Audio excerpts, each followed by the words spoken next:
Hello friends, வணக்கம் and welcome back to critics மோனி. இன்னைக்கு நம்ம எந்த மூவியோட ரிவ்யூ பார்க்க போறோம்னு கேட்டீங்கன்னா சந்து சாம்பியன். இந்த மாதிரி ரிவ்யூக்குள்ள போறதுக்கு முன்னாடி நம்மளோட சேனலை சப்ஸ்கிரைப் பண்ணி இந்த வீடியோக்கு லைக் போடுங்க, ஃப்ரெண்ட்ஸ்க்கு ஷேர் பண்ணி சப்போர்ட் பண்ணி நம்புற வாங்க வீடியோக்குள்ள போலாம்.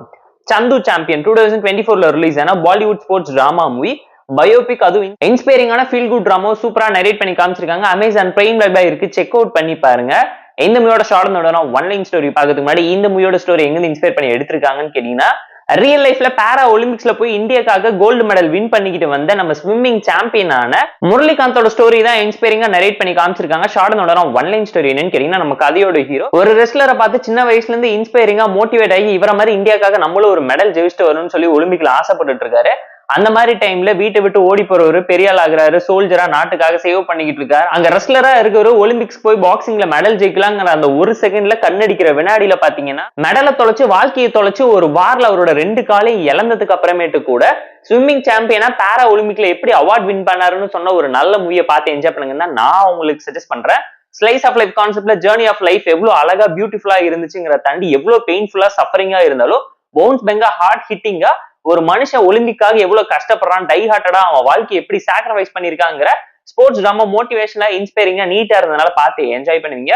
கமர்ஷியல் மாஸ் மசானாஸ் இல்லைனாலும் நிறைய இடத்துல சினிமால இப்படி இஷ்டத்துக்கு யூஸ் பண்ணிருக்காங்க. டிராமாட்டிக்கா தான் இருக்கும், ரியாலிட்டி லைட்டா அடி வாங்கியிருக்கு. பட் ட்ரூ ஸ்டோரிங்கிறதுனால பார்த்து கண்டிப்பா என்ஜாய் பண்ணுவீங்க. உங்களை இம்ப்ரெஸ் பண்ற மாதிரியான ஒரு நல்ல கண்டென்ட் தான் இது. பெர்ஃபார்மன்ஸ் வைஸ் நம்ம கதையோட ஹீரோ ஒன் மேன் ஷோவா இந்த மூவியை தட்டி தூக்கி இருக்காரு. இந்த மூவிக்கு அவர் தான் பேக் போனா அமைஞ்சிருக்காருங்கிறது அப்பட்டமா தெரியும். ஒரு மென்டாரும் ஒரு டீச்சரும் நம்மளை கைட் பண்ண கரெக்டா போல்டா ஸ்ட்ராங்கா இருந்தா நம்ம எந்த ஒரு இடத்துலயுமே தோத்து போக மாட்டோம், திரும்ப திரும்ப ஜெயிச்சு மேல வருவோங்கிறதுக்கு ஒரு நல்ல அடையாளமா இந்த மூவில இருக்கக்கூடிய கேரக்டர்ஸ் எல்லாத்தையுமே சப்போர்ட்டிவா போர்ட்ரேட் பண்ணி காமிச்சிருந்தாங்க. ஸ்டோரி வைஸ் பேஸ்ட் ஆன ட்ரூ ஸ்டோரி பயோபிக்க ப்ராப்பரா நரேட் பண்ணி கொடுத்ததுக்கே ஒரு ஹேண்ட்ஸ் ஆப் கொடுக்கலாம்னு தான் சொல்லுவேன். ஸ்கிரீன் பிளே பொறுத்துக்கு இன்ட்ரெஸ்டிங்கான என்கேஜிங்கான ஸ்டோரி நான் லீனியர் ஸ்கிரீன் பிளேல சொல்ல ட்ரை பண்ணி பயங்கரமா சொதப்பி இருக்காங்க. லீனியரா ஸ்ட்ரெயிட் ஃபார்வர்டா இன்னும் சிம்பிளா எமோஷனலா இம்பாக்ட்ஃபுல்லா சொல்லியிருந்தா ஒரு நல்ல அவுட்புட் கிடைச்சிருக்கும். டெக்னிக்கலா சவுண்டான மூவி தான், பேக்ரவுண்ட் ஸ்கோரிங் சிமிலர் சொல்லி எல்லாத்தையுமே பார்த்து ப்ராப்பரா எஃபெக்டிவா இம்ப்ரெஷன் ஒரு டோன்ல மெயின்டைன் பண்ணிருக்காங்க. எமோஷனலா கிளைமேக்ஸ்ல மிரட்டி விட்டுருக்காங்க. 4-5 சீன்ஸ் மூவில ஹைலைட்டா அமைஞ்சிருக்கு. ஸ்கிரீன் பிளேயோட ஃபர்ஸ்ட் ஆஃப் ஆவரேஜா இருந்துச்சு, செகண்ட் ஆஃப் வாட்சபிளா டீசென்டா இருந்துச்சு. இன்ட்ரோல் பிளாக்ல அடிபொலியான ஒரு சம்பவத்தை கிரியேட் பண்ணிருக்காங்க. சிங்கிள் டேக்ல ஒரு வார் சீக்வன்ஸே நிறைச்சு கொடுத்துருக்கனால கண்டிப்பா பாப்பீங்க. ஏன்னா ஸ்போர்ட்ஸ் டிராமா, அதுவும் பயோபிக் இன்ஸ்பைரிங்கான டிராமா, ஒரு அண்டர் டாகோட ஸ்டோரி, ராக்ஸ் டு ரிச் கான்செப்ட்ல எப்படி கஷ்டப்பட்டு மேல வந்தாங்கிறத தாண்டி இவ்வளவு கஷ்டத்துலயும் எவ்வளவு போராடி ஜெயிச்சாங்கிற அந்த ஒரு வெற்றிக்கு பின்னாடி இருக்கக்கூடிய ஒரு வாழ்க்கையை எவ்வளவு அழகா எக்ஸ்ப்ளோர் பண்ணி காட்டுறாங்கிறது தாங்க படமா காமிச்சிருக்காங்க. அண்ட் இந்த மூவியுமே பாத்தீங்கன்னா ஒரு யூனிவர்சல் ஸ்போர்ட்ஸ் டிராமா டெம்ப்ளேட் தான் நரேட் பண்ணி எடுத்திருப்பாங்க. ஹாலிவுட்ல ரிலீஸ் ஆன ஃபாரஸ்ட் கம் மூவியோட ஸ்டைல்ல நிறைய விஷயத்த சிமிலர் ஆஃப் பேட்டர்ன்ஸ்ல ரீக்ரியேட் பண்ணவும் ட்ரை பண்ணிருந்தாங்க. அதுல மட்டும் இவங்க ஓவர் கம் பண்ணி வந்திருக்கலாங்கிறது நம்மளோட ஒரு பர்சனல் தட்டான ஒப்பீனியனா இருந்துச்சு.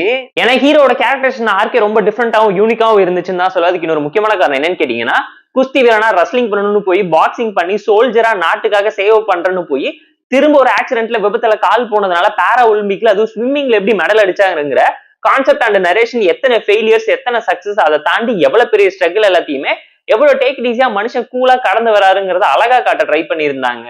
சோ ஃபீல் குட் வைப்ல ஃபேமிலி அண்ட் ஃப்ரெண்ட்ஸ் கூட பார்த்து என்ஜாய் பண்ற மாதிரியான ஒரு நல்ல பாலிவுட் மூவியை மிஸ் பண்ணிடாதீங்க. தமிழ் டப்ல இல்லனாலும் ஃபேமிலி அண்ட் ஃப்ரெண்ட்ஸ் கூட பார்த்து என்ஜாய் பண்ணலாங்கிறத நான் உங்களுக்கு ரெக்கமெண்ட் பண்றேன். இந்த சந்து சாம்பியன்ஸ் மூவிக்கு நாம தரக்கூடிய ரேட்டிங் அளவுன்னு கேட்டீங்கன்னா 7 out of 10. இந்த வீடியோ பிடிச்சா லைக் பண்ணி, கமெண்ட் பண்ணி, ஷேர் பண்ணி, சப்ஸ்கிரைப் பண்ணி சப்போர்ட் பண்ணி. இந்த வீடியோ பிடிக்கலாம் மறக்காம டிஸ்லைக் அடிச்சு கமெண்ட் பண்ணுங்க. நம்ம டெலிகிராம் சேனலுக்கு லிங்க் இருக்கு, ஜாயின் பண்ணிக்கோங்க. டெய்லி அப்டேட்ஸ் உங்களுக்கு வந்துரும். Tata bye, see you and love you all.